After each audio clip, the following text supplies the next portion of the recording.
అంటే గురుగారు ఇప్పుడు మీరు చెప్పినటువంటి ఈ సాధనలకు కానీ దీనికి కానీ ఏదైనా చేయాలంటే ఖచ్చితంగా హఠయోగం రావాలా? హఠయోగం చేయడం వల్ల ఏంటో మనకు ఉపయోగాలు శారీరకంగా కానీ మానసికంగా కానీ? అంటే హఠయోగం అనేది మహాయోగి ఒక యోగి రాశారు, స్వాత్మానంద స్వామి వారు రాశారు. అంటే వారు ఎందుకు రాశారంటే మన పతాంజలి స్వామి ఆసనాలు ఎన్ని పక్షులు ఎన్ని జంతువులు ఉన్నాయి అన్ని రకాల ఆసనాలు ఆయన గమనించి ఒక్కొక్క ఆసనాన్ని చూసి వేశారు, చెప్పారు.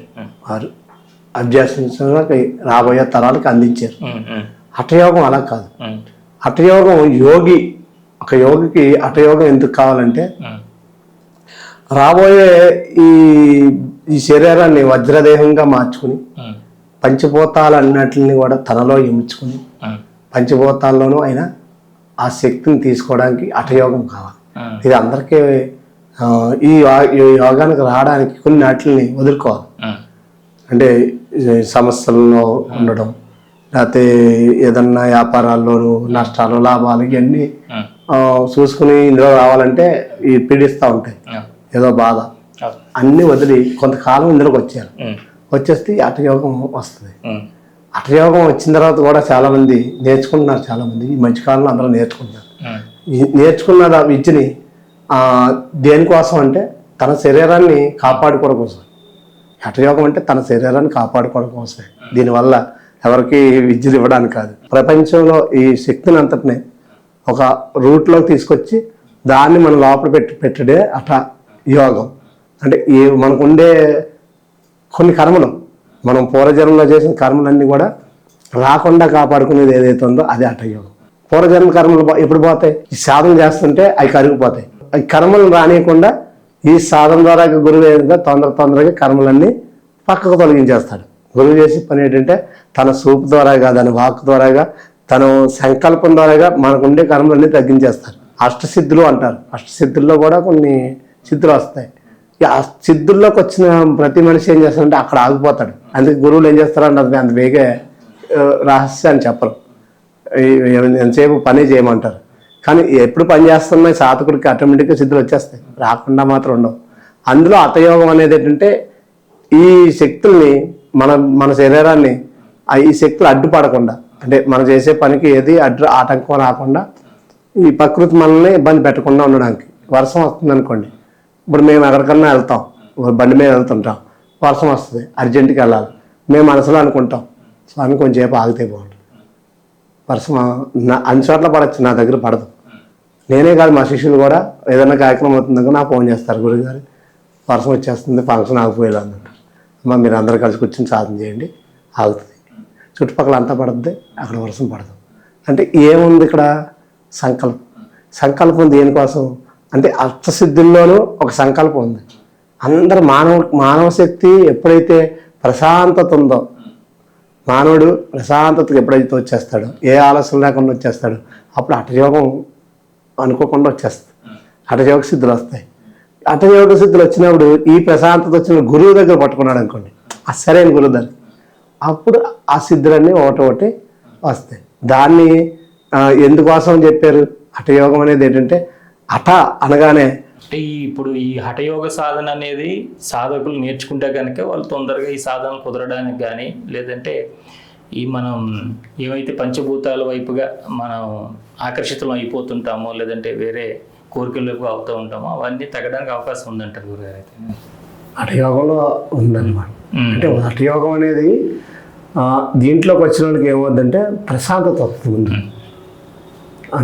వాళ్ళకి చేసే ప్రతి దాని మీద ముందు జరగబోయే విషయాలు కూడా కొన్ని అంచనాకు వస్తాయి, కొన్ని తెలుస్తూ ఉంటాయి. ఫలానా జరుగుతుంది, ఇలా జరగబోతుంది అని తెలుస్తాయి.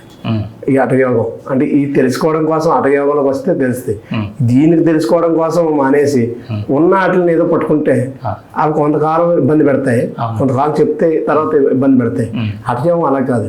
ప్రకృతి నుంచి మనకు ప్రతి విషయం అందుతూ ఉంటుంది.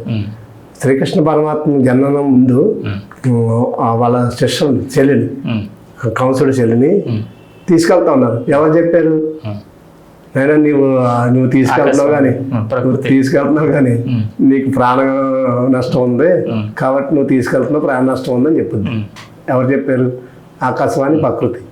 అలా ప్రకృతి మనతో మాట్లాడుతుంది. మనం వెళ్ళి ప్రకృతిలోకి వెళ్ళి నించుంటే మనకి మన చెట్లు ఇవన్నీ మాట్లాడతాయి. ఇప్పుడు నేను అనుకోండి ప్రతి చెట్టు మాట్లాడుతుంది అనిపిస్తుంది నాకు. ఉన్న వాళ్ళందరికీ ఏమనిపిస్తుంది నాకు తెలియదు, నాకు మాత్రం ప్రతి చెట్టు కనిపిస్తుంది. నాతో ఉండే వాళ్ళకి కూడా చూపిస్తాను. నాతో ఎవరైతే ప్రయాణం చేస్తున్నారో వాళ్ళకి చూపిస్తాను, వాళ్ళతో కూడా మాట్లాడతాయి, వాళ్ళకు కూడా నమస్కారం చెప్తాయి. అంటే ఎక్కడుంది ఇదంతా? ప్రకృతిలో ఉంది. ప్రకృతి హఠయోగం, ప్రకృతి రెండు వేరు కాదు. అంతటినే ఈ పంచభూతాలు అన్నిటితోటి నిర్మాణమైన శరీరం. ఈ శరీరంలో గాలి ఉంది, నీరు ఉంది, రక్తం రూపంలో నీరు ఉంది, వాయువు తీసుకుంటున్న గాలి ఉంది, భూమి రూపంలో శరీరం ఉంది, అంటే ఆలస్యం రూపంలో ఆకాశం ఉంది, అగ్ని రూపంలో తినేదంతా ఆహారం పంపిస్తూ ఉంటుంది, జీర్ణం చేస్తూ ఉంది. ఈ 8 లక్షల జీవరాశులకి ఏదైతే ఉందో మనకి అదే ఉంది. అన్నిటికీ అది ఇచ్చింది. 72,000 నాళ్ళు ఎలా పనిచేస్తున్నాయండి అంటే శుద్ధి కార్యక్రమం అవుతుంది ఈ హఠయోగం వల్ల. శుద్ధి అంటే ఏ రోగం రాకుండా శుద్ధి చేసే కార్యక్రమం ఏదైతే ఉందో అది హఠయోగం. ఈ హఠయోగాన్ని ఏం చేస్తున్నారంటే కొండల సాధనేపు కానీ అలా వెళ్ళిపోతున్నారు. అది ప్రమాదమైంది. అటు వెళ్ళకుండా అది అవసరం లేకుండా సులువైన మార్గం ఇంకా ఉన్నాయి. అందులో నేను చెప్పేది మరీ సులువైన మార్గం. అందులో స్త్రీలు చేస్తున్నారు, చిన్న చిన్న స్త్రీలు, ఏమి చేతగాని వాళ్ళు, ఏం చదువు రాని వాళ్ళు కూడా మా శిష్యులు ఎంతోమంది చేసుకుంటున్నారు, హ్యాపీగా ఉన్నారు. కారణం ఏంటంటే మనం చెప్పాల్సింది ఏంటంటే మా గురువులు ఎంతో కష్టపడి నేర్చుకున్నారు, మాకు సులువుగా చెప్పారు. మరి మమ్మల్ని నమ్మిన వాళ్ళు ఇంకా సులువుగా చెప్పాలి కదా, అందుకు మేము ఇంకా సులువుగా అందరికీ తెలియజేస్తున్నాం. అలా నేర్చుకునే వాళ్ళు ఎవరన్నా ఉంటే నేర్పడానికి ఇబ్బంది ఉంది. రాగలిగితే మాకు ఇక్కడ హైదరాబాద్ నుంచి కాకినాడ వచ్చేస్తే కాకినాడ నుంచి చిత్రాలకు ఎంత దూరం కాదు, మా ఆశ్రమంకి వచ్చేస్తున్నారు చాలామంది. ఈ మధ్య కూడా చాలామంది హైదరాబాద్లో శనివారం ఎక్కుతున్నారు, ఆదివారం ఉదయం మా దగ్గరకు వస్తున్నారు. మా దగ్గర విద్య నేర్చుకుని పిడారం వెళ్ళిపోతే అక్కడ శ్రీపాదవల్లభుడి దర్శనం అన్నీ చేసుకుని సాయంత్రం మళ్ళీ ట్రైన్ ఎక్కి వచ్చేస్తున్నారు. అయిపోయింది, రిజర్వేషన్ చేయించుకుంటే అని చెప్పు అక్కడ దిగొచ్చు, ఇక్కడ ఎక్కొచ్చు. ఒక్కరోజు మాకు అవకాశం ఇస్తే అలా అందరికీ నేర్పుతున్నాం. ధర్మాన్ని కాపాడుకోవడం కోసం నేర్పడం అంటే మేమేమో వాళ్ళకేదో మేము ఉత్తినే నేర్పలేము. ధర్మాన్ని రక్షించడం కోసం, ధర్మం కోసం పనిచేయాలి. కాబట్టి ప్రతి ఒక్కరూ ఈ విద్య నేర్చుకుంటే మీతో పాటు మీ కుటుంబం, మీ పిల్లలు అందరూ బాగుంటారు. దాంట్లో మళ్ళీ క్రియాయోగం. దాని ద్వారాగా మన ప్రయాణాలు, ఎక్కడ సంకల్పాలు, ఎక్కడెక్కడ ఏమున్నాయో అన్నిటిని మనం మా మైండ్లోకి తీసుకొచ్చి పెట్టుకుని మళ్ళీ రిలీజ్ చేసే అవకాశం ఏదైతే ఉందో అది శక్తి కేంద్రంగా ఉంటాం. నేను ఇప్పుడు శక్తి కేంద్రం. మా ఊర్లో ఏమవుతుందో, ఎక్కడ ఏమవుతుందో నాకు ఆటోమేటిక్గా కళ్ళు మూసుకుని కొంచెం ధ్యానం చేస్తే తెలుస్తుంది. వెంటనే మా వాళ్ళు ఫోన్ చేస్తాం. నేను ఇప్పుడు ఏం మాట్లాడుతున్నా మా గురువు గారికి తెలుస్తుంది. అంటే గురువు అంటే ఎంత గొప్ప అంటే చూడండి, నేను ఏం మాట్లాడింది తప్పు మాట్లాడుతూ కూడా ఆయన అడుగుతాడు, ఎందుకు అలా మాట్లాడేవా అంటారు. అయితే ఆయన కాకపోతే ఎవరెవరితో అడిగితారు. అంటే అంత శక్తివంతమైంది ఎక్కడో ఉండి మాట్లాడేది ఉంది. ఇప్పుడు కాదండి, ఎప్పుడు నుంచో ఉన్నాయి. సెల్ ప్రింట్ వచ్చి కానీ ఎప్పటి నుంచో ఉన్నాయి. ఎవరో సంకల్పం చేస్తే కాకి వచ్చి ఇంటికాడ అరిసింది, చుట్టాలు వస్తున్నారు అనుకునేవారు. ఎలా వచ్చింది అంటే కాకి ద్వారా కూడా అది కవర్ వచ్చింది. అందులోంచి కాకి అరిసిందంటే చుట్టాలు వచ్చినట్టు తెలిసింది పూర్వం. ఇప్పుడు కాకి కనబడలేదు. అంటే అంత పోయి ఇది వచ్చింది. అందుకు నేను ఏమంటానంటే ఎక్కువ మామిడి చెట్లకు కానీ చేలకి వేసే కానీ మందులు మానేసి ఈ పిచికారి ఏదైతే ఆవు మూత్రంతో కొన్ని ఆయుర్వేదంలో కొన్ని ఉన్నాయి, నల్లం మెత్తని ఇలాంటివన్నీ వేసి బాగా తయారు చేసి ఆ మందులు కొడితే అందరికీ క్షేమంగా ఉంటుంది. ఎంతమంది తయారు చేస్తున్నారు, సైంటిస్టులు అందరూ కూడా బాగా తయారు చేస్తున్నారు. మనం ఇంకా దాన్ని ప్రచారం చేయట్లేదు. ముందుకు తీసుకెళ్ళాలి. అప్పుడే సమాజం బాగుంటుంది. రాబోయే తరానికి మంచి జ్ఞానాన్ని అందించగలుగుతాం. మనం కూడా ఎవరికి ఏ జ్ఞానం అందించాలన్నా మనం బలంగా ఉండాలి. మనం బాగుంటేనే ఎదటోళ్ళు కూడా చూసి రాగలుగుతారు.